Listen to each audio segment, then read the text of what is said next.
നമസ്കാരം. ക്യാമ്പസുകളെ അടക്കി ഭരിക്കാൻ CPM നേതാക്കൾ കുട്ടി സഖാക്കന്മാരെ പിരികയറ്റി വിടുകയാണ്. അതിന്റെ പേരിൽ കോളേജ് ക്യാമ്പസുകളിൽ വിദ്യാർത്ഥികൾ സ്വന്തം സുഹൃത്തുക്കൾ എന്ന് പോലും നോക്കാതെ അവരുടെ രാഷ്ട്രീയം മാത്രം നോക്കി പരസ്പരം പോരിലേർപ്പെടുന്നു. ചുരുക്കി പറഞ്ഞാൽ CPM നേതാക്കളുടെ കുതന്ത്രത്തിൽ ഇന്നാട്ടിലെ വിദ്യാഭ്യാസ സമ്പ്രദായം വരെ നശിച്ചുകൊണ്ടിരിക്കുകയാണെന്ന് ചുരുക്കം. ഇപ്പോഴിതാ SFI പ്രതിഷേധത്തെ തുടർന്ന് കാലിക്കറ്റ് സർവകലാശാല അക്കാദമിക് കൗൺസിൽ വോട്ടെണ്ണൽ നിർത്തിവെച്ചിരിക്കുന്നു. ലാംഗ്വേജ് ആൻഡ് ലിറ്ററേച്ചർ ഡിപ്പാർട്ട്മെന്റ് പ്രതിനിധിയായി MSF സ്ഥാനാർത്ഥി 16 വോട്ടിന് വിജയിച്ചതിന് പിന്നാലെയാണ് SFI പ്രതിഷേധം ആരംഭിച്ചിരിക്കുന്നത്. SFIയുടെ ആവശ്യത്തെ തുടർന്ന് റീകൗണ്ടിംഗ് തുടങ്ങിയതിനു ശേഷം SFI പ്രവർത്തകരുമായി വാക്കേറ്റമുണ്ടായെന്നാണ് റിപ്പോർട്ട്. തർക്കം സംഘർഷത്തിലേക്ക് നീങ്ങിയതോടെ പുലർച്ചെ 1:30 വോട്ടെണ്ണൽ നിർത്തിവെച്ചു. SFI സംസ്ഥാന സെക്രട്ടറി PM ആർഷോ ഉൾപ്പെടെ പുറത്തു നിന്നുള്ള നേതാക്കൾ വോട്ടെണ്ണൽ നടക്കുന്ന സെനറ്റ് ഹാളിലെത്തി സംഘർഷം സൃഷ്ടിക്കുകയായിരുന്നുവെന്ന് MSF ആരോപിച്ചിരിക്കുന്നു. തെരഞ്ഞെടുപ്പ് നടന്ന 6 അക്കാദമിക് കൗൺസിൽ സ്ഥാനങ്ങളിൽ ഒരു സീറ്റ് KSU നേടിയിട്ടുണ്ട്. എതിരില്ലാതെ തിരഞ്ഞെടുക്കപ്പെട്ട 2 എണ്ണം ഉൾപ്പെടെ 6 സീറ്റുകളാണ് SFI നേടിയത്. എന്തായാലും ഇനി ഭരണം നിലനിർത്തണമെങ്കിൽ യൂത്തിനെ കൂടെ നിർത്തണമെന്ന CPMന്റെ തിരിച്ചറിവ് കൊണ്ട് വിദ്യാർത്ഥി രാഷ്ട്രീയം കൊടുമ്പിരി കൊള്ളുന്ന കാലമാണ് ഇതെല്ലാം തെളിയിക്കുകയാണ്.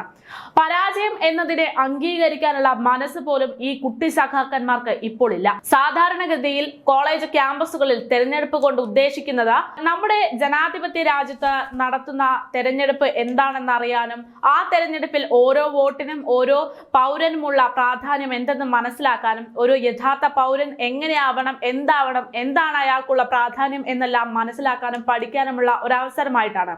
എന്നാൽ വിദ്യാർത്ഥി സംഘടനകളെ അതിൽ നിന്ന് വഴിതിരിച്ചുവിട്ട് കോളേജ് ക്യാമ്പസുകളിൽ യഥാർത്ഥ രാഷ്ട്രീയ പകപോക്കൽ എന്നിവയെല്ലാം കൊണ്ടുവരാനാണ് ഇപ്പോൾ CPM പോലുള്ള പാർട്ടികൾ ശ്രമിക്കുന്നത്. അതിനു വേണ്ടിയിട്ടാവണം സഖാവ് ആർഷോയെ പോലുള്ളവരെ ഇപ്പോഴും വിദ്യാർത്ഥി പ്രസ്ഥാനത്തിന്റെ നേതാവായി പാർട്ടി നിയമിച്ചിരിക്കുന്നത്. സഖാവ് ആർഷോയുടെ പ്രായം വെച്ച് നോക്കുമ്പോൾ അയാൾ ഇപ്പോൾ കോളേജ് കാലമെല്ലാം പൂർത്തീകരിച്ച് പുറത്തു പോകേണ്ട കാലം കഴിഞ്ഞു. വിദ്യാർത്ഥി എന്ന ലേബലിന് അപ്പുറത്തേക്ക് കടക്കേണ്ടുന്ന സമയം എന്നോ കഴിഞ്ഞു. എന്നാൽ ഇന്നും അയാൾ വിദ്യാർത്ഥി പ്രസ്ഥാനത്തിന്റെ തലപ്പത്ത് തന്നെ ഇരിക്കുകയാണ്. കാരണം ഇതെല്ലാം CPM നേതാക്കളുടെ നിർദ്ദേശവും കുതന്ത്രവുമാണ്.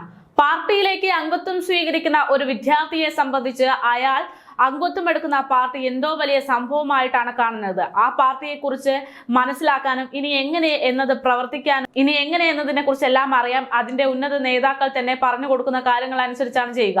ആ കാര്യത്തിന് വേണ്ടിയാണ് ആർഷോ നിൽക്കുന്നത്. അങ്ങനെ ആർഷോ ഉൾപ്പെടെയുള്ള നേതാക്കൾ നിൽക്കുമ്പോൾ യഥാർത്ഥത്തിൽ CPMനുള്ളിലെ ആശയങ്ങൾ തന്നെ ഈ കുട്ടി വിദ്യാർത്ഥികൾക്കുള്ളിലേക്ക് പകർന്നു നൽകും. ചുരുക്കി പറഞ്ഞാൽ CPM വിദ്യാർത്ഥികൾക്കിടയിലേക്ക് വിദ്വേഷവും ദേഷ്യവും വാശിയും വളർത്തി ഒരു രാഷ്ട്രീയ ഗുണ്ടയാക്കി ആ വിദ്യാർത്ഥികളെ മാറ്റാൻ ശ്രമിക്കുന്നു എന്ന് ചുരുക്കം. അതിനു വേണ്ടിയിട്ടാകണം ഇത്തരത്തിലുള്ള നേതാക്കന്മാരെ ഇപ്പോഴും വിദ്യാർത്ഥി രാഷ്ട്രീയത്തിൽ നിലയുറപ്പിച്ച് നിർത്തിയിരിക്കുന്നത്. എന്തായാലും ഇത്തരത്തിൽ സഖാക്കന്മാർ പ്രവർത്തിക്കുമ്പോൾ ഇല്ലാതാകുന്നത് നല്ലൊരു നാളെ തന്നെയാണ് എന്നത് ഉറപ്പാണ്.